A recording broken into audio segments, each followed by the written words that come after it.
ভোলেনাথ के चुरमाटिला जाबन तो रुखा सुखा जाबन ना तोरे ठेकाला एला चला जाबन अरे काबर भास कथु ने बाजाले वाला बला डरे हो अरे ए बेलन जा रे बाजाले वाला बला के पे जा आओ हटो अभी जा दो और तीर के बला के लात हो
भोलेनाथ के चुरमाटिला जाना है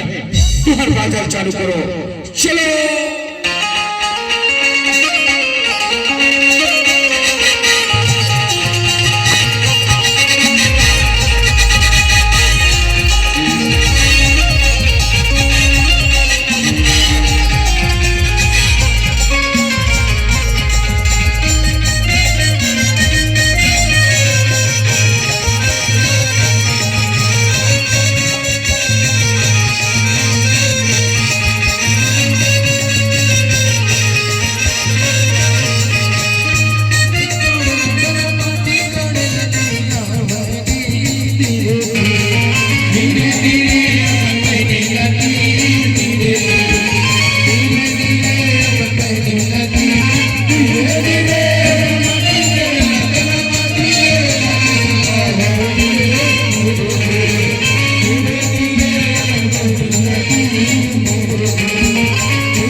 ऐसी फूले खवा दिया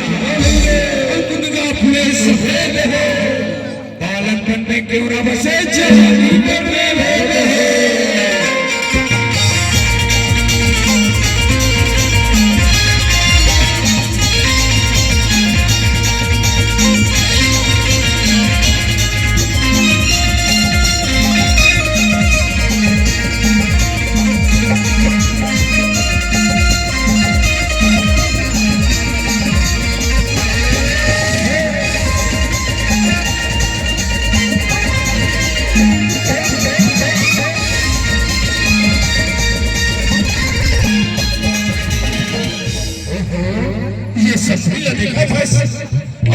लगे बिहार से रंग रंग के गीत लगे से और मार मटका मटका के नाची से और भोलेनाथ के बिहार होते एक ठन गाना वाली सुना छो मोला कहेगा ले सुनता एक कहां पावे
देवता चढ़ते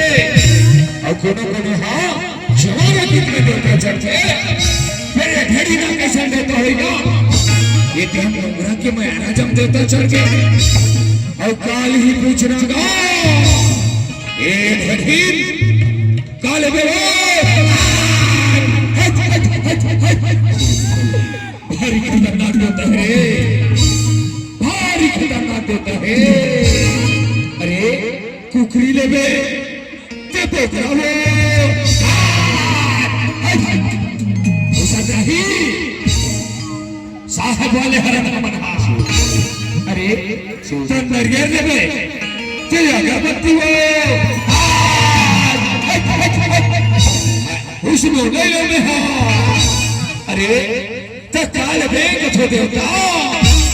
मोला कहे मेहना नोडाल और बाबा जी के ठुल्लू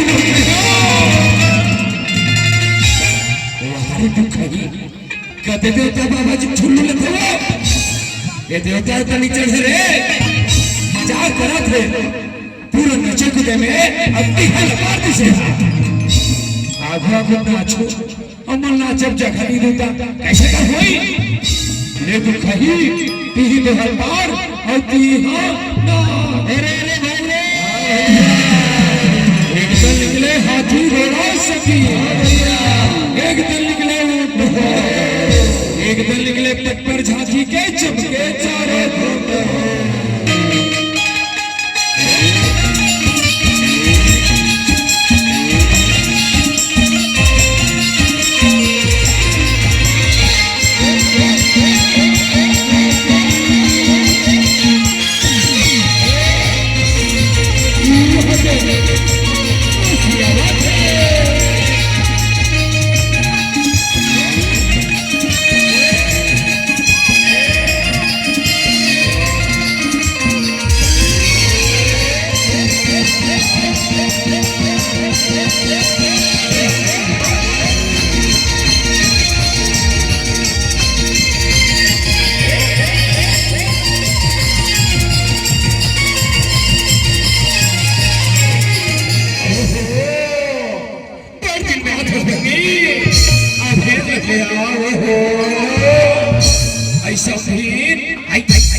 यह कारण तू कही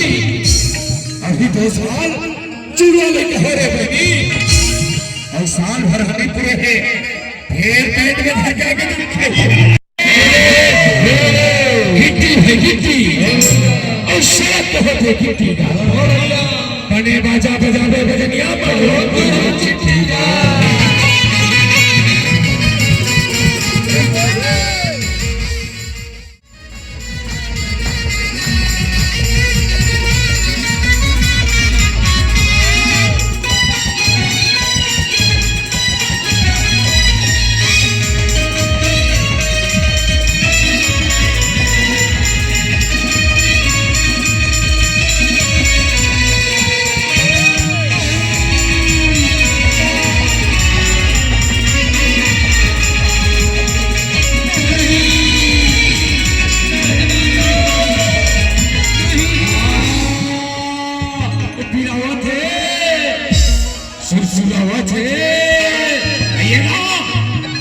ये दुख ही होता कथेगा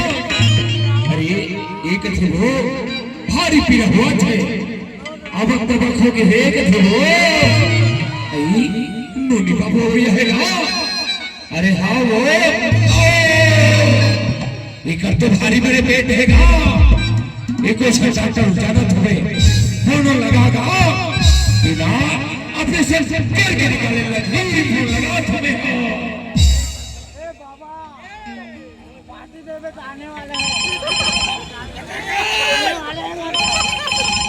हेलो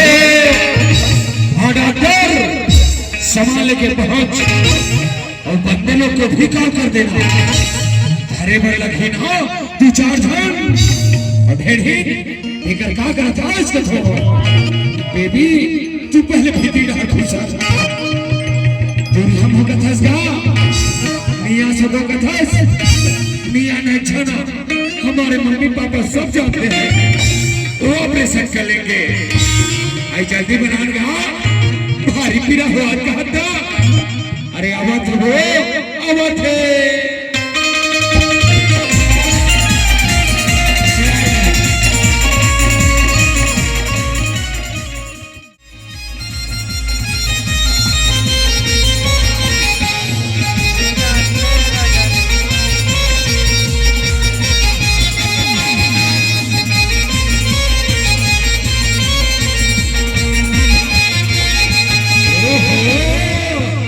जब है तब ले तू करत है कहाँ है मरीज कहाँ है जल्दी बता नहीं तो तेरा पैसा लगा दो मोरा पैसा लगा कर दादा ये दिखावे चल एक पैसा लगे ओहो भारी से खले गए भारी से खले गए अधिक से खले का खबर खाना बनी हो जा चुमे चुमे मन करते बनी हो एक हवाई चुम लेते हो यार निमला नोनी बाबू आइएगा ये तो नहीं है एला काढ़ो दे है और काय काय करेगा अरे शिवारी मन खेल मार डाल पे काबो ये कैसे गुड्डू आ है तो सोहर कितना गाओ ऐसे के थोड़ो आई सोहर कितना गाय कथेगा रहा अब भी गा थोड़े और डिप्टी का कैंडी का हो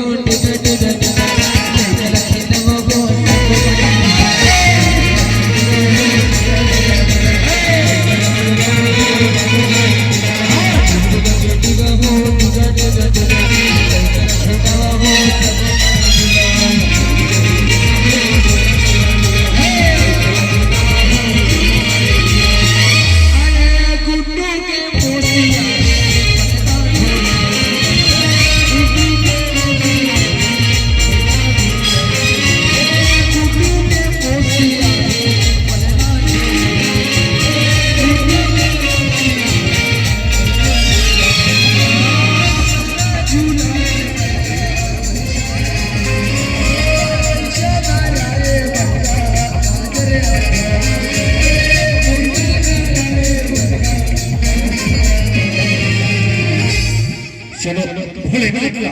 शिमला में खिलाओ और भरत पे जाकर तैयार करो। चलो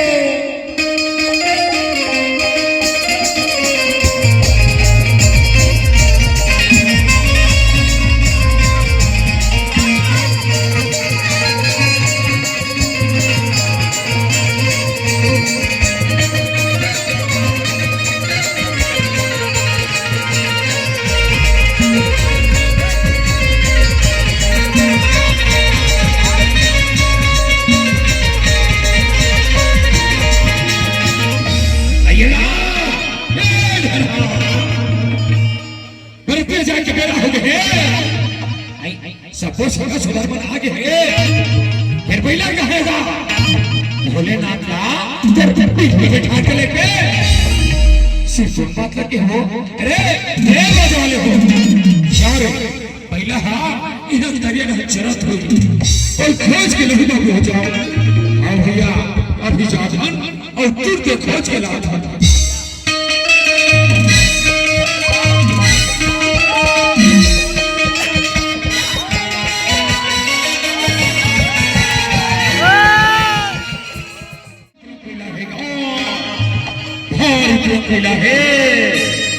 चलो भोलेनाथ का नंदी महाराज पर बिठाओ और भरत के रथ चलो। चलो पार्वती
पार्वती के सहेली में बुला के ले आओ।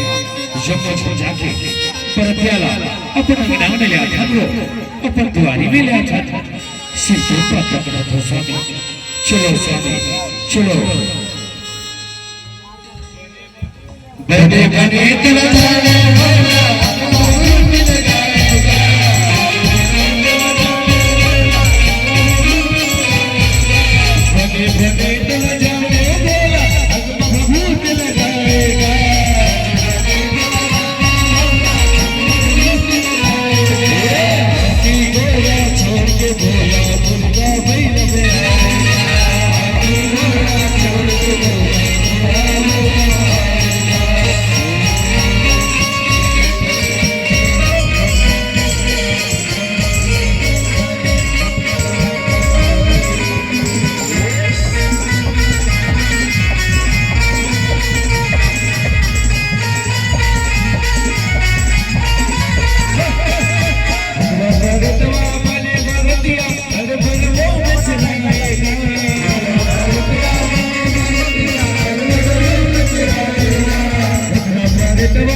क्या सौभाग्य की बात हो